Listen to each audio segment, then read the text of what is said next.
que encerra aí esse grande período dos juízes. Veja, o último juiz está dentro do livro de 1 Samuel. Veja esse elo histórico, né? É necessário observar isso. O último profeta veterotestamentário está no Novo Testamento. Então, talvez você não tenha percebido isso, mas o último profeta veterotestamentário está dentro do Novo Testamento. Chama-se João Batista. João Batista trabalhava com toda a mentalidade veterotestamentária. E ele está no Novo Testamento e anuncia o Cordeiro de Deus que tira o pecado do mundo. Você tem, então, a situação de João Batista, né, semelhante a Samuel. O último juiz está dentro do primeiro livro de Samuel. Ele fracassa como sacerdote, juiz e pai. A situação terrível lá de Eli, em relação à forma relapsa como lidou com isso. Então seus filhos abusavam do cargo. Eles se prostituíam, tá certo, com certas mulheres que frequentavam ali a área do tabernáculo. Eles abusavam das suas prerrogativas, né? Eles tinham uma espécie de um garfo onde eles espetavam na comida que estava sendo ali cozida para sacrifício. Então você tem a situação de certas festividades em que as pessoas participam do sacrifício. Parte é queimado, parte é feito como refeição, onde as pessoas participam. Eles iam ali e pegavam, tiravam a melhor parte para eles, parte essa que estaria sendo queimada, estaria sendo oferecida a Deus.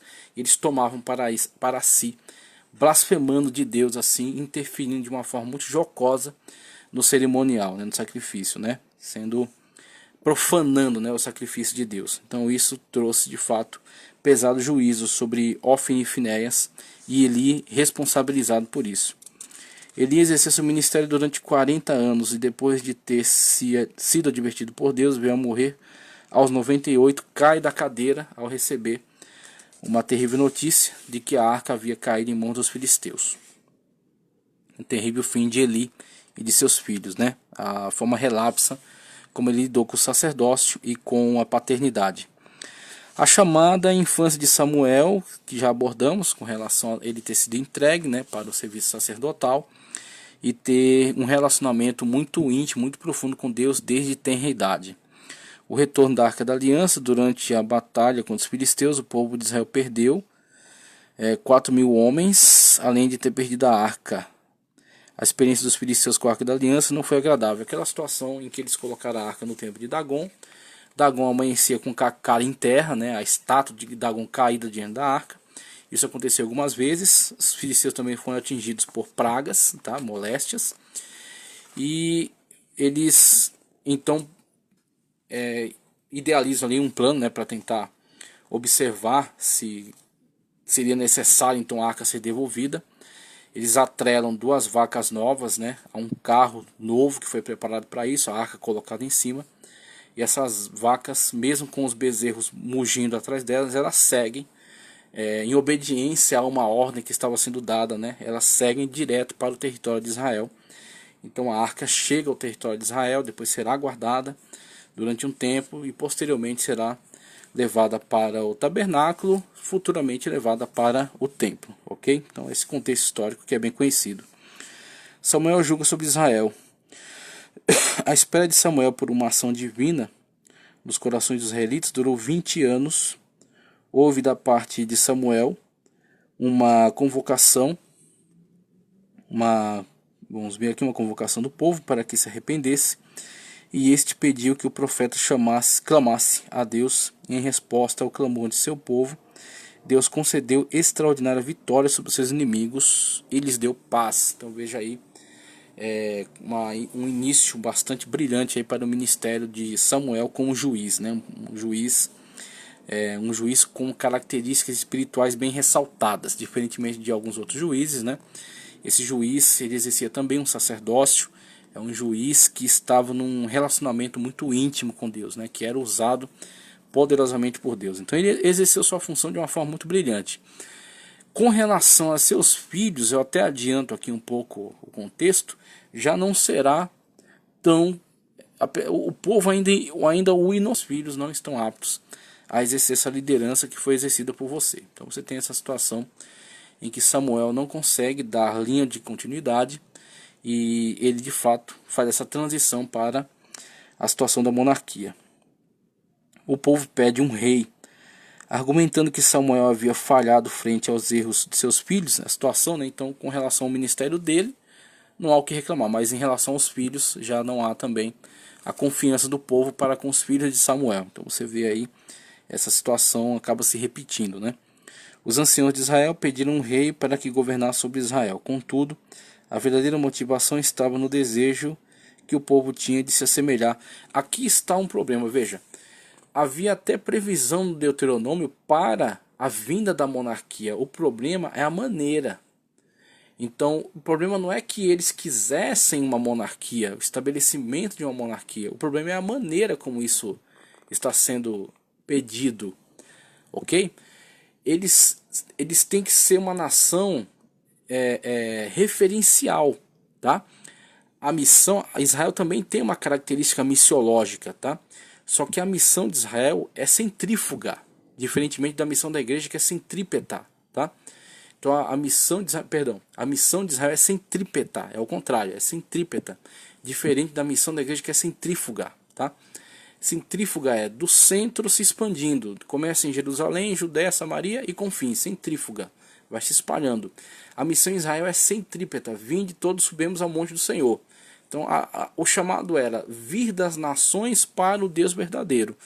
Então Israel tem que ser o referencial dentre os povos, do povo, da nação sacerdotal que adora o Deus verdadeiro. É centrípeta, os povos têm que vir até aqui. Então Israel não pode se assemelhar às nações, Israel tem que ser referência para as nações. E aí está a grave falha, o povo está caminhando para um sentimento, um desejo de se assemelhar às nações, traindo completamente a sua missão. Então a maneira como eles estão querendo, o motivo pelo qual estão querendo é equivocado. É completamente equivocado, completamente errôneo. Então a monarquia, havia até previsão do Deuteronômio para regras em relação à monarquia, mas a maneira como eles estão pedindo. Por isso que Deus consola Samuel dizendo, antes de te rejeitarem, rejeitaram a mim. Então é a situação na qual, em vez de eles pedirem para que o próprio Deus levante dentre eles um rei, Deus levante dentre eles alguém que exerça isso, eles querem... eles deliberam, né, entre si e colocam isso diante de Samuel, que eles querem se assemelhar aos povos. Pronto, então eles estão traindo completamente a sua missão com esse tipo de desejo, com essa forma de posicionamento. A proclamação do reino e a advertência de Samuel, como forma já abordei para vocês, né, todo aquele...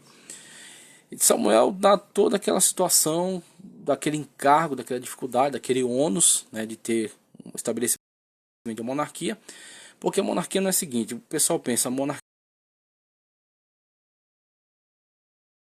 pensa só o rei e a rainha, e aí onde a pessoa se engana. A monarquia é toda uma aristocracia, é todo um sistema pesado que será agora sustentado pela massa populacional, por meio das corvés que serão estabelecidas, dos impostos, né, dos encargos. Então você tem o rei, você tem a rainha, você tem os filhos, você tem os agregados, você tem os representantes importantes, tá, da corte. Então você tem a aristocracia e os funcionários. A aristocracia é toda a família da realeza.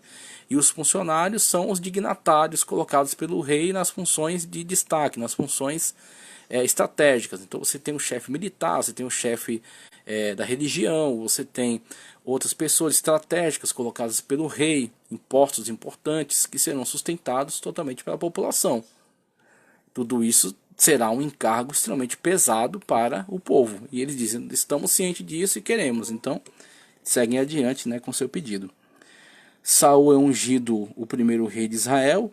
Então você vê aquela situação em que Saul está procurando, né, aqueles animais perdidos de seu pai, e se encontra com Samuel, a conselho do seu colega. Samuel revela para eles que os animais já haviam sido encontrados e que agora há outros assuntos a tratar. Por exemplo, a situação em que Samuel revela para Saul que ele é o escolhido para ser aquele rei. Então você tem, num primeiro momento, quando você olha para a narrativa com relação a Saul, você vê que não faltou nada para Saul ser um grande rei.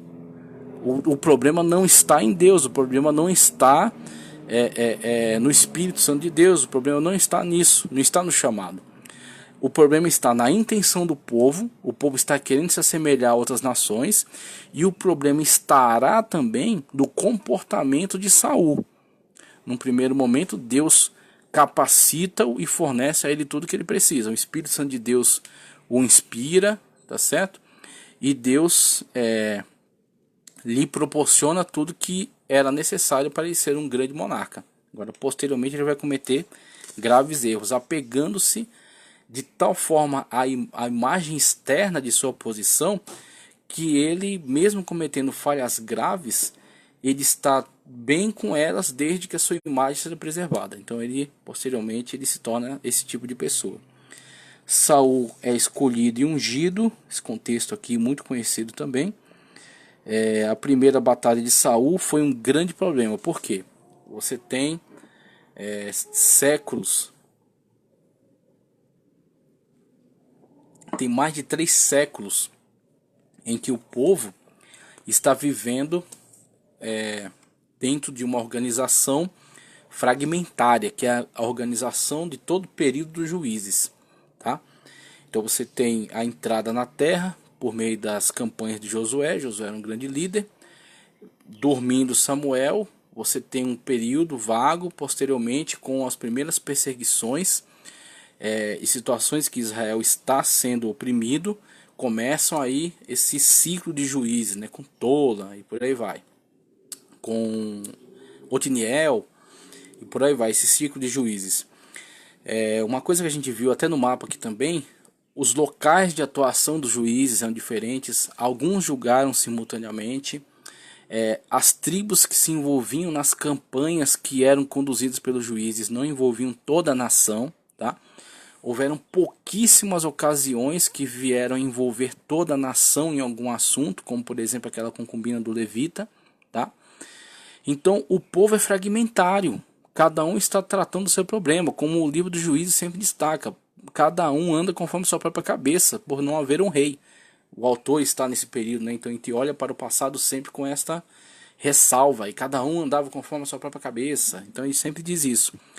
Então é um povo fragmentado, tá? Então quando Saul convoca a primeira batalha, a resposta não é positiva. Vai haver uma resistência. Saul, usado por Deus, ele age energicamente, tá certo? Mandando um sinal forte para todas as tribos de Israel. Consegue levantar um bom contingente, mas até Saul conseguir promover essa unificação foi de fato muito difícil. Então Saul é de se reconhecer que ele teve muita limitação, tá certo, para o seu início, o início da monarquia, e ele no começo ele de fato foi usado por Deus para agir de uma forma bastante enérgica e conseguir criar essa consciência de unidade nacional. Saul organizou um exército permanente de 3.000 homens, dos quais 2.000 deveriam estar com ele e 1.000 com Jonatas, seu filho. Com este exército, Saul venceu o exército dos amonitas, composto de 330 mil homens. E você tem outra figura importante ao lado dele, que é Jonatas, né? Jonatas, um grande soldado, um homem muito de uma consciência muito madura, né? A maneira como ele lida com Davi, ele vê em Davi de fato, ele tem essa visão em relação a ele, de enxergar ali um grande líder para o povo. Então ele não se apega a essa questão do cargo, poderia se voltar contra Davi, não é? Mas na verdade demonstra ser uma pessoa muito madura, que sabe que aquele homem foi levantado por Deus. Então ele de fato demonstra isso. Isso é muito louvável em Jonatas, né, desse personagem bíblico. Essa clara confusão de sua autoridade e de seu lugar.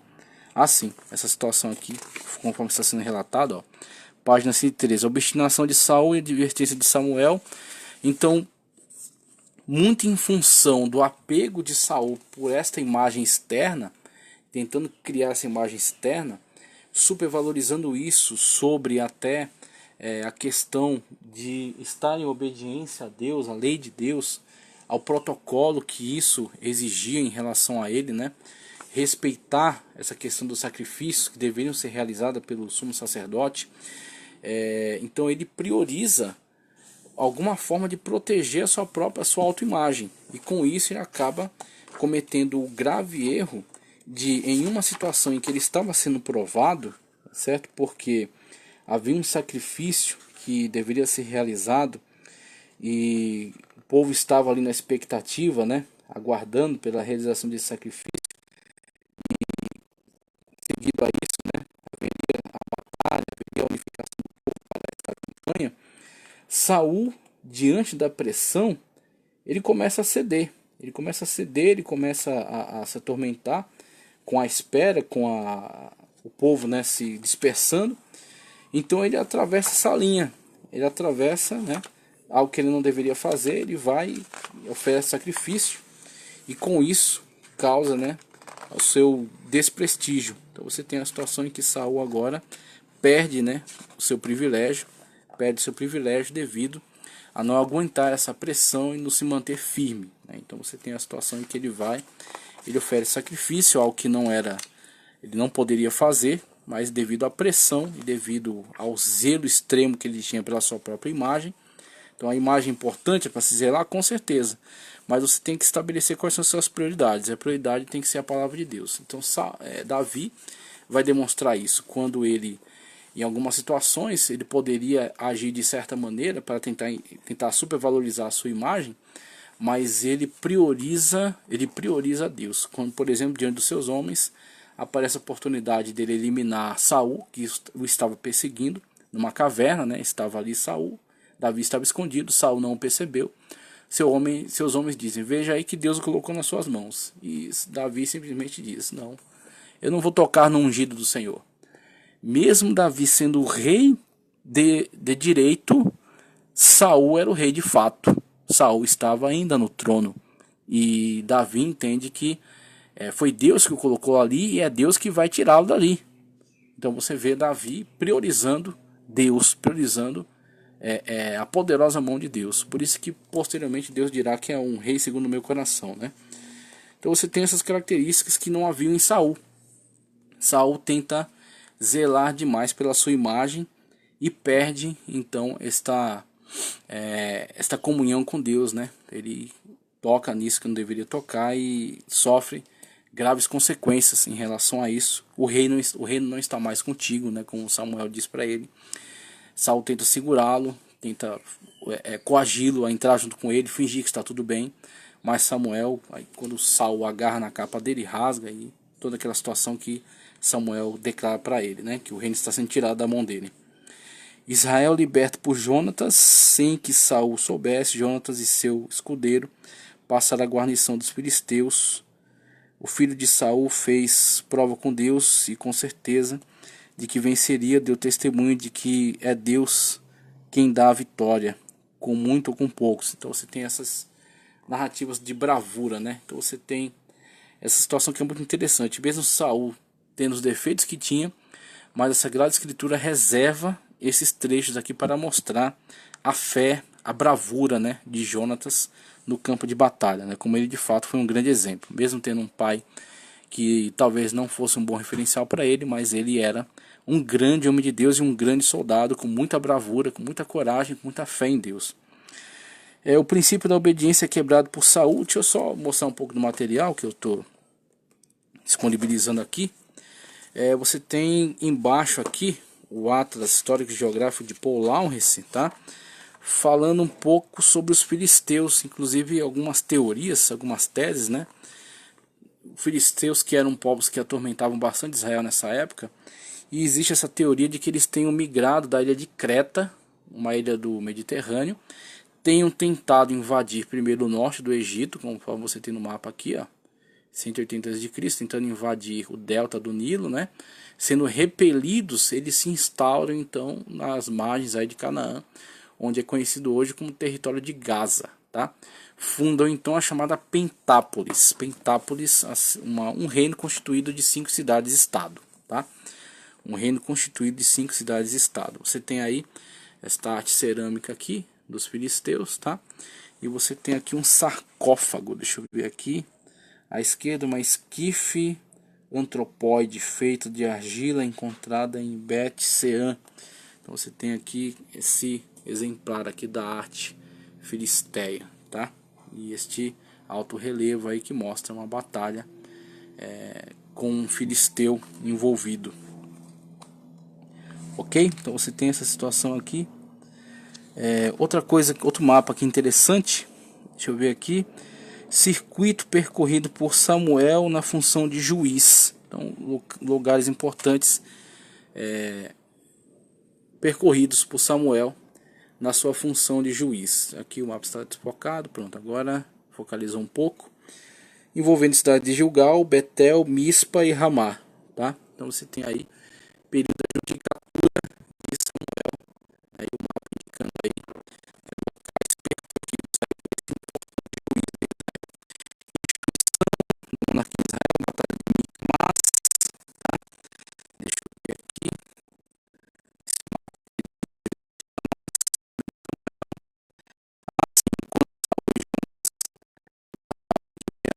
Benjamim, os filisteus se reuniram em Micmas. Enviaram 3 grupos de ataque para provocar uma reação israelita. Saul se desloca para Migron, do lado oposto dos filisteus, que possuem um pequeno posto avançado no desfiladeiro de Wadi Suainit. Segunda fase, assim, toda colocada em mapa, né? Aquilo que é narrado na Sagrada Escritura sobre os movimentos da guerra, né, de Saul e Jonatas, os israelitas, contra os filisteus, tá? Então todo um desenvolvimento aí, né, daquilo que foi vivenciado no campo de batalha. Monte Gilboa, onde Saul foi morto em combate. Olha aqui, ó, só para você ter uma ideia de como era. Monte Gilboa, onde Saul foi morto em combate. Então ele se vendo cercado pelos filisteus, ele se lança sobre a sua espada, né? Tenta obrigar o seu pajem de armas a matá-lo, ele teme, ele vai lá e se joga sobre a sua espada. Assim, aqui todos os trajetos realizados por Davi quando fugia de Saul. Somente para a gente ter contato aí com esses mapas que são bastante elucidativos. Vamos adiante. Depois vai mostrar conquistas de Davi. Aqui você tem disponível, deixa eu ver, Saul escolheu Gibeá, a poucos quilômetros ao norte de Jerusalém, como local para o seu palácio. Sim. O mapa mostra Gibeá e Mispá. Às vezes a grafia pode diferir. E toda a nação que Saul governava. Ok. Então temos aí esses locais escolhidos por Saul. Saul foi proclamado rei em Mispá. Então você tem esses locais importantes, relevantes para o período de Saul. Gibeá e Mispá. Você vê ao mapa, né? Ok. Aqui você tem uma imagem. Qual é o local aqui? Ah, sim, aqui é Mispá. Veja aí, o local de Mispá, em Israel, ok? Você tem os contextos aí ligados a Saul. Saul oferece sacrifício de maneira errada, abordado aqui. De forma tola, Saul apresentou sacrifícios sem a presença de Samuel em Gilgal. E aí você tem essa imagem que ilustra o texto bíblico, né? Gilgal. Aqui. Então quando você lê, você pode trazer essa imagem à sua mente e Saul oferecendo de forma irresponsável esse sacrifício, o que não cabia a ele. Samuel unge Davi.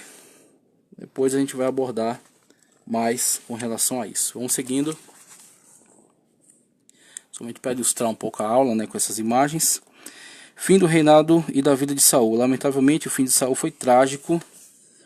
Como bem sabemos, ninguém é destruído espiritualmente de maneira repentina, mas gradativa e paulatinamente. O envolvimento de Saul com uma feiticeira. Ok, então ele vai descrever já. Você tem a situação na qual Saul não mata, né, o rei dos Amalequitas, né, aquela batalha na qual Saul foi enviado e não mata o rei dos Amalequitas. Ele traz o gado, ele traz o rei, tá certo? E você tem a situação em que Samuel executa aquele rei, trazendo então a ordem, né, de Deus, cumprindo a ordem de Deus estritamente, de uma forma correta, e repreendendo Saul, aquela frase importante de Samuel: mais importa obedecer do que sacrificar. Isso ecoa na história, né? Isso chega para nós como algo muito verdadeiro, algo muito presente na nossa vida também, né? Mais importante obedecer do que sacrificar. Então, aquilo que foi dito a Saul e que pode ser dito a nós nos nossos dias.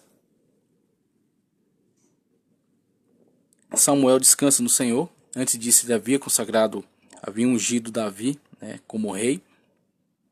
Saul se vê desesperado, vai consultar aquela feiticeira, que é a necromante, algo que era proibido pela própria lei de Deus. A necromante alega ver alguém que sobe. Veja, né, alguém que sobe. Ela fala acerca de características gerais. É um idoso, está envolvido numa capa. A feiticeira fala acerca do que ela vê e Saul entende o que ele quiser. Então isso fica muito claro. Tem gente que ainda levanta uma grande polêmica. Nossa, como é que pode? Como é que ela teve contato com Samuel? Quem disse que ela teve contato com Samuel? Ela vê um velho, tá certo? Ela tem uma visão. O demônio que se comunicava com ela, porque toda necromante conversa com demônios. Eles não conversam com almas que partilham aqui, porque elas não têm contato com quem está aqui nessa terra. Todo necromante conversa com o demônio. Todo espírita faz reuniões, né, mediunidade, alegada, mas eles estão conversando com demônios. E o demônio expõe para ela aquilo que ela quer ver.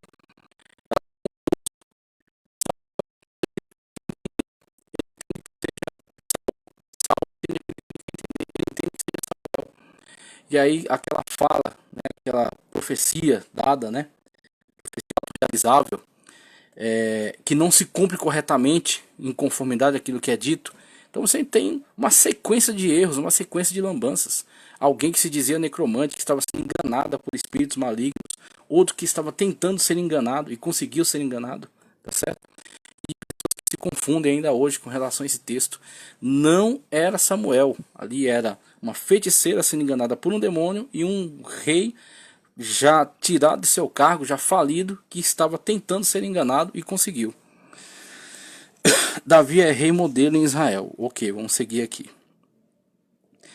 Depois de ter mostrado, estou na página, vamos lá, estou na página 115. Depois de ter mostrado a chamada de Samuel e de Saul, bem como partes importantes do cumprimento do ministério de cada um, o livro de 1 Samuel passa a relatar sobre a unção de Davi, apresentando-o como uma escolha de Deus para ser o rei modelo sobre Israel, conforme veremos abaixo. Vamos lá. A unção de Davi, na presença de seus irmãos, né, ele estava lá cuidando dos animais. Então ele era o irmão mais novo. Já vi alguém dizer que ele era filho bastardo. Já vi alguém colocar como se ele fosse uma pessoa desprezada. Galera, vamos parar com isso, por favor. O filho mais novo sempre era a pessoa que estava ligada a esses afazeres mais domésticos, mais simples. É como o irmão dele o repreende quando ele vai ao campo de batalha. Onde estão aquelas poucas ovelhas? Ou seja, as questões mais ligadas ao ambiente doméstico, ok? Os filhos mais velhos serão disponibilizados uma vez instaurada a monarquia, um exército fixo, tá? Contingentes militares que são exigidos, ainda mais na situação em que estão sendo gravemente atacados pelos filisteus, que é uma nação mais antiga, com um conhecimento bélico avançado, com um conhecimento metalúrgico avançado. Inclusive, será Davi que trará esse conhecimento metalúrgico dos filisteus para Israel, ok? Isso fica mais claro quando analisa-se a arqueologia, a história de modo geral. Então os filisteus tinham domínio do trabalho com ferro, que é o mais difícil, é o mais avançado, é o material mais difícil de fundição. Então você tem que entender sobre temperatura, você tem que entender sobre misturas de determinados elementos para você trabalhar com o ferro. Então os filisteus tinham armas de ferro e somente alguém que tem algum conhecimento da área que vai saber qual é a diferença de você ter uma arma de bronze ou outras armas alternativas e você guerrear contra um exército que tem carros, tá certo? Com peças de ferro, que tem armas de ferro, que tem armaduras de ferro, ok? A durabilidade do material, a agressividade que dá, tá certo? A essas tropas que estão municiadas dessa forma. Então você tem uma dura batalha a se travar com os filisteus. Depois de toda aquela ameaça de Golias, né? Então você tem toda essa situação e o que acontece? Dentre os integrantes daquela família, você tem Jessé, né, já avançado, e os filhos de Jessé, os que são mais velhos, têm condições de manejar uma arma, serem treinados, serem alistados, ok? Então eles estão ali na casa, talvez apenas com uma folga, recebendo uma folga, foram mandados para casa, tal, estão ali, mas brevemente retornando ao campo de batalha. E você tem Davi, que é o filho mais novo, que está ainda está ali ainda no contexto do lar, cuidando dos afazeres da casa, cuidando dos